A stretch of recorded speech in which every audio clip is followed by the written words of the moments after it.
오늘 주신 하나님 말씀은 여호수아 3장 1절에서 17절까지 말씀입니다. 한 절씩 교독하시겠습니다. 여호수아가 아침에 일찍 일어나서 이스라엘 사람들로 더불어 시딤에서 떠나 요단에 이르러서는 건너지 아니하고 거기서 유숙하니라. 3일 후에 유사들이 진중으로 두루 다니며 백성에게 명하여 가로되 너희는 레위 사람 제사장들이 너희 하나님 여호와의 언약궤에 매는 것을 보거든 너희 곳을 떠나 그 뒤를 쫓으라. 그러나 너희와 그 사이 상거가 2000규빗쯤 되게 하고 그것에 가까이 하지는 말라. 그리하면 너희 행할 길을 알리니 너희가 이전에 이 길을 지나보지 못하였음이니라. 여호수아가 또 백성에게 이르되 너희는 스스로 성결케 하라. 여호와께서 내일 너희 가운데 기사를 행하시리어라. 여호수아가 또 제사장들에게 일러 가로되 언약궤를 메고 백성 앞서 건너라 하매 곧 언약궤를 메고 백성 앞서 나아가니라. 여호와께서 여호수아에게 이르시되 내가 오늘부터 시작하여 너를 온 이스라엘의 목전에서 크게 하여 내가 모세와 함께 있던 것 같이 너와 함께 있는 것을 그들로 알게 하리라. 너는 언약궤를 맨 제사장들에게 명하여 이르기를 너희가 요단 물가에 이르거든 요단에 들어서라 하라. 여호수아가 이스라엘 자손에게 이르되 이리 와서 너희 하나님 여호와의 말씀을 들으라 하고 또 말하되 사시는 하나님이 너희 가운데 계시사 가나안 족속과 헷 족속과 히위 족속과 브리스 족속과 기르가스 족속과 아모리 족속과 여부스 족속을 너희 앞에서 정령이 쫓아내실 줄을 이 일로 너희가 알려라. 보라, 온 땅의 주의 언약궤가 너희 앞서 요단으로 들어가나니 이제 이스라엘 지파 중에서 매 지파에 한 사람씩 12명을 택하라. 온 땅의 주 여호와의 궤를 맨 제사장들의 발바닥이 요단물을 밟고 멈추면 요단물 곧 위에서부터 흘러내리던 물이 끊어지고 쌓여 서리어라. 백성이 요단을 건너려고 자기들의 장막을 떠날 때 제사장들은 언약궤를 메고 백성 앞에서 행하니라. 요단이 몸에 거두는 시기에는 항상 언덕에 넘치더라. 궤를 맨 자들이 요단에 이르며 궤를 맨 제사장들의 발이 물가에 잠기자 곧 위에서부터 흘러내리던 물이 그쳐서 심히 멀리 사르단에 가까운 아담읍 변방에 일어나 쌓이고 아라바의 바다 염해로 향하여 흘러가는 물은 온전히 끊어짐에 백성이 여리고 앞으로 바로 건널새. 함께 읽겠습니다. 여호와의 언약궤를 맨 제사장들은 요단 가운데 마른 땅에 굳게 섰고 온 이스라엘 백성은 마른 땅으로 행하여 요단을 건너니라. 아멘. 여리고를 정탐하고 돌아온 2명의 정탐꾼들이 여호수아에게 그렇게 보고를 합니다. 그 땅 거민들이 모두 우리 때문에 두려워하고 있다. 그렇게 말을 하죠. 그 말을 들은 여호수아가 아침에 일찍 일어나 모든 이스라엘 사람들과 함께 시딤에서 떠나서 요단에 도착을 합니다. 그리고는 거기에서 유숙하지요. 여기 아침에 일찍 일어나 이 표현이 이 여호수아에서 상당히 좀 많이 나옵니다. 여리고성을 마지막으로 돌던 그 7째 날 새벽에도 그들이 일찍이 일어나지요. 성경 곳곳에도 이런 표현이 종종 나옵니다. 아브라함이 하나님의 명령을 따라서 이삭을 바칠 때도 아침에 일찍 일어나 모리아산으로 갔습니다. 예수님도 새벽에 아직도 밝기 전에 일어나셔서 한적한 곳으로 가셔서 기도하셨습니다. 한때 성공하려면 저녁형 인간보다는 아침형 인간이 되어야 된다는 말이 또 책도 많이 유행한 적이 있죠. 대부분의 교회도 새벽 기도를 합니다. 그런데 최근에 영상 보니까 남포교회 원로 목사님이신 박영선 목사님은 본인은 아침잠이 많아서 새벽 기도 안 한다고 하시더라고요. 누가 뭐라 하겠습니까? 미국 교회도 새벽 기도 안 하지요. 그런데 한국 교회는 이 새벽 기도가 독특한 유산입니다. 아침에 일찍 일어나는 것이 정답은 아니겠지만은 그러나 새벽이 좋지 않습니까? 새벽에 주신 은혜가 클 때가 많습니다. 이제 사흘 뒤에 지휘관들이 진을 두루 다니면서 백성들에게 명령을 하는데 4가지를 이제 명령합니다. 첫 번째, 레위 사람 제사장들이 너희 하나님 여호와의 언약궤에 매는 것을 보거든 어떻게 하랍니까? 너희는 진을 떠나서 그들을 가라 그렇게 명령합니다. 하나님의 언약궤를 따라가라는 것이죠. 여러분, 하나님의 언약궤는 무엇을 상징합니까? 하나님의 임재를 상징합니다. 그 언약궤가 앞서간다는 말은 하나님께서 앞서간다는 말이죠. 그러면은 따라가야 하는 것은 당연합니다. 우리 인생에도 하나님께서 우리보다 앞서가신다는 것을 우리가 정말로 믿고 따라갈 수 있기를 소망합니다. 둘째 명령은 이것입니다. 백성들이 언약궤를 따라갈 때 어떻게 하랍니까? 거리를 유지하라고 그렇게 말합니다. 너무 가까이 가지 말고, 언약궤 가까이 가지 말고 2000규빗, 보니까 900m 정도 거리를 두고 가라는 거예요. 광야에서 900m 정도 되면은 먼 거리는 아니죠. 900m는 볼 수 있습니다. 그렇다고 가까운 거리도 아니에요. 이 말은 무슨 말입니까? 하나님께서 함께 하시지만은 하나님의 영역 경계선을 넘지 말라는 그 말이기도 한 것이죠.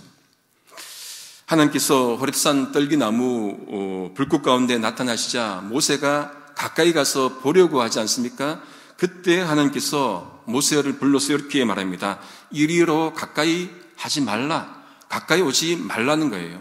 경계를 지키라는 말입니다. 거리를 유지하라는 거예요. 하나님의 영역을 함부로 넘어서서는 안 될 것입니다. 우리 인간관계도 적당한 거리가 필요한 것 같아요. 친밀함도 필요하지만은 하나님과의 거리가 900m면은 우리는 좀 그 정도는 아니더라도 적당한 거리가 필요하죠. 그래서 그런 말 하잖아요. 선 넘지 마. 그죠? 그런 말을, Don't cross the line. 선 넘지 마. 그런 말을 하기도 합니다. 셋째 명령은 여호수아가 백성에게 스스로 성결케 하라 그렇게 요구합니다. 그러면서 여호와께서 내일 기이한 일을 행할 것을 말씀을 하시죠. 성결하라고 하는 것은 하나님께서 거룩하니 너희도 거룩하라는 얘기예요. 너희가 성결하라 그 말입니다.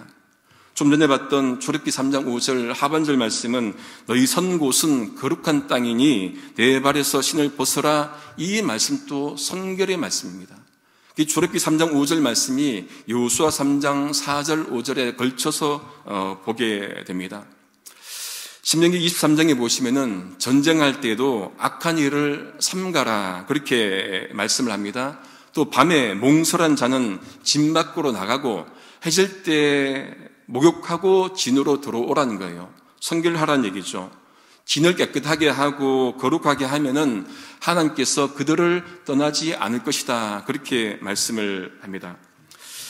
또 사무엘상 21장에 보시면은 다윗이 놉당에 갑니다. 제사장 아히멜렉에게 떡 좀 달라고 하죠. 그때 아히멜렉이 자신에게는 거룩한 떡이 있는데 소년들이, 당신의 부하들이 여자를 가까이 하지 않았으면 주겠다 그렇게 말을 합니다. 그랬더니 다윗이 이들이 3일 동안 가까이 하지 않았다, 그들의 그릇이 깨끗하다 그렇게 성결하다는 것을 말을 합니다. 네 번째, 여호수아가 제사장들에게 언약궤 메고 가는 것을 갈 때 백성들보다 앞서 건너가라고 그렇게 말씀을 합니다. 그러자 그들이 곧 즉시 그 말에 응답하고 언약궤를 메고 백성들 앞에서 나아갑니다. 리더는 앞에 길을 인도하는 사람입니다. 어느 공동체든지 가정이든지 사회든지 국가든지 리더는 공동체 구성원들보다 앞서 비전을 제시하는 사람이어야 합니다. 그래야 공동체 구성원들이 믿고 따르겠지요. 그런데 여러분 여기 보시면은 여호수아가 자기가 앞에 나선 것이 아니에요. 누가 나섭니까? 하나님의 언약궤를 맨 제사장들을 앞에 내세웁니다. 하나님의 말씀을 앞에 두고 따라가라는 거예요. 우리 앞에 무엇이 있어야 됩니까? 사람이 아니라 하나님의 말씀이 우리 앞에 있어야 합니다. 그 말씀 따라가야 합니다. 진리의 말씀을 따라가야 합니다. 이게 지금 보여주는 말씀의 의미이기도 한 것입니다. 우리 삶 가운데 하나님의 말씀보다 앞서는 것은 없습니다. 시편 119편 제9절에 주의 말씀은 내 발의 등이요 내 길의 빛이니이다. 말씀 따라 가야 되는 것이겠죠. 올 한 해도 하나님의 말씀이 우리의 앞을 비추는 빛이 될 수 있기를 소망합니다. 여호와께서 여호수아에게 이제 말씀을 하는데 7절 말씀에 내가 오늘부터 시작하여서 너를 온 이스라엘의 목전에서 크게 하여 내가 모세와 함께 있었던 것 같이 너와 함께 있는 것을 그들로 알게 하리라. 그렇게 말씀을 합니다. 하나님은 새로운 지도자 여호수아를 높이겠다고 그렇게 하십니다. 처음 하신 말씀이 아니에요. 이미 1장에서 하신 말씀입니다. 모세가 죽자 하나님께서 여호수아를 선택하시죠. 모세의 뒤를 이어서 이스라엘 백성들을 약속의 땅으로 인도하라고 그렇게 명하셨습니다. 그러면서 하나님께서 여호수아에게 모세와 함께 하던 것처럼 함께 하겠다는 말을 다른 표현으로 3번 합니다. 너와 함께 하겠다. 너를 떠나지 않겠다. 너를 버리지 않겠다. 그렇게 약속의 말씀을 주셨습니다. 강조의 말씀이죠. 너를 세우겠다. 그 말씀입니다. 그러니 강하고 담대하라. 두려워하지 말라. 그 말씀을 하시는데 여기 7절 말씀에는 1장에 없는 말씀이 있습니다. 그들로 마지막에 그들로 알게 하리라. 그들로 알게 하겠다. 백성들이 알게 하겠다. 백성들로 하여금 여호수아가 이제 지도자임을 알려주겠다. 그 말인 것이죠. 이제 모세가 아니라 여호수아가 이제 리더라는 것을 명시적으로 말함으로써 여호수아에게 힘을 실어주는 그 의미이기도 한 것입니다. 그런데 여호수아가 스스로 높인 것이 아니에요. 하나님이 여호수아를 높여주신 것을 보게 됩니다. 그러면서 이제 하나님께서 여호수아에게 언약궤 맨 제사장들이 요단 물가에 이르거든 그들로 요단에 들어가라고 명하라고 그렇게 말합니다. 해설서에 보니까 보통 요단 강이 평소에는 수심이 1에서 한 3m 정도, 그리고는 폭이 한 25에서 30m 정도 된다고 합니다. 우기 때는 헬몬산에서 눈이 녹아서 이렇게 수심도 높아지고 또 물살도 세고 그렇게 된다는 것이죠. 지금은 우기 때라는 것을 말을 하는 거예요. 그러니까 건너갈 수가 없는 상태라는 것을 말을 합니다. 그런데 하나님의 언약궤를 메고 제사장들이 건너가야 되는 거예요. 무엇이 떠오릅니까? 홍해가 떠오르죠. 하나님이 명령합니다. 건너가라. 행동을 요구하십니다. 그런데 명령만 하십니까? 하나님께서 함께 하신다는 말을 수차례 하셨죠. 그러면은 믿고 가야 합니다. 그래야 하나님께서 함께 하시는 것이 드러나겠죠. 여러분, 믿음에 따른 행동이 있을 때 행함만 있는 게 아니라 믿음에 따른 행동이에요. 믿음에 따른 행함이 있을 때 하나님께서 함께 하시는 것이 실제로 드러나는 거예요. 믿은 삶의 모습이 나타날 때 하나님께서 함께 하시는 모습이 드러난다는 그 말씀입니다. 여호수아가 이스라엘 자손에게 이제 이리 와서 너희 하나님 여호와의 말씀을 들어라 9절의 말씀을 합니다. 그 하나님께서 누구의 하나님이라고 합니까? 너희 하나님. 너희 하나님. 다른 이의 하나님이 아니라 너희 하나님. 하나님은 우리 하나님이에요. 나의 하나님이십니다. 어떻게 해야 됩니까? 말씀을 들어야 합니다. 여호수아가 계속해서 말합니다. 10절 말씀을 세 번역으로 한번 읽어드리겠습니다. 이제 이루어질 이 일을 보고 당신들은 살아계신 하나님이 당신들 가운데 계셔서 가나안 사람과 헷 사람과 히위 사람과 브리스 사람과 기르가스 사람과 아모리 사람과 여부스 사람을 당신들 앞에서 쫓아내신다는 것을 알게 될 것입니다. 여호수아는 하나님을 살아계신 하나님으로 그렇게 표현합니다. 그 하나님께서 이제 7 족속을 쫓아내실 것을 이제 알라는 거예요. 여러분, 하나님은 살아계신 하나님이십니다. 죽은 하나님이 아니에요. 한때 없었다가 지금 있는 그런 하나님이 아니십니다. 영원토록 살아계신 생명의 하나님이십니다. 그러니 우상 섬기면 안 되는 것이죠. 우상을 신으로 섬기면 안 되는 거예요. 죽은 것이에 그렇습니다. 생명이 없는 것이에 그런 것입니다. 유한한 인간이 만든 것이기에 그래요. 여러분, 유한이 무한을 만들 수 있습니까? 유한은 유한만 만드는 거예요. 유한이 만들 수 없습니다. 절대로 만들 수가 없는 거예요. 그런데 유한한 존재가 만든 것에 무한한 생명을 부여한다는 것, 넌센스죠. 어리석은 것입니다. 하나님 외에 모든 것은 피조물입니다. 유한한 존재예요. 한때 없었다가 잠깐 있다가 앞으로 없어질 것들이에요. 이렇게 여러분 유한한 존재와 무한한 존재는 큰 차이가 있습니다. 여러분 우리 기독교를 보면은 정말로 위대한 종교입니다. 무한하신 하나님께서 유한한 존재를 사랑하셔서 아들 예수 그리스도를 이 땅에 보내주셔서 유한한 존재를 위해서 죽으신, 사랑해서 죽으신 사랑의 종교입니다. 그러니 그 사랑이 얼마나 큽니까? 이런 큰 사랑의 종교가 어디에 있겠습니까? 여호수아는 이제 하나님의 언약궤에 주목하면서 그 언약궤가 어떤 언약궤냐? 온 땅의 주의 언약궤. 세 번역으로 보시면은 온 땅의 주권자이신 주님의 언약궤라고 그렇게 말씀을 합니다. 그 언약궤가 당신들 앞에서 요단을 건널 것이다 말합니다. 여호수아는 여호와 하나님을 온 땅의 주인, 온 땅의 주로 그렇게 설명을 합니다. 이 말은 무엇을 말합니까? 가나안 땅도 하나님의 것이야. 그러니 두려워하지 말고 건너가라는 말이에요. 왜 그렇습니까? 가나안 땅이 하나님의 땅이기 때문에, 주인이기 때문에 걱정하지 말고 가, 이 말을 합니다. 12지파, 각 지파마다 한 명씩 뽑으라고 그렇게 명령합니다. 이제 그러면서 13절에 앞으로 있을 일을 말해주죠. 언약궤면 제사장들의 발바닥이 그 물에 밟고 멈추면은, 그러면은 요단물이 끊어지고 그리고는 한 곳에 쌓여 설 것이다. 홍해의 지연을 다시금 보여줄 것이다. 그렇게 말씀을 합니다.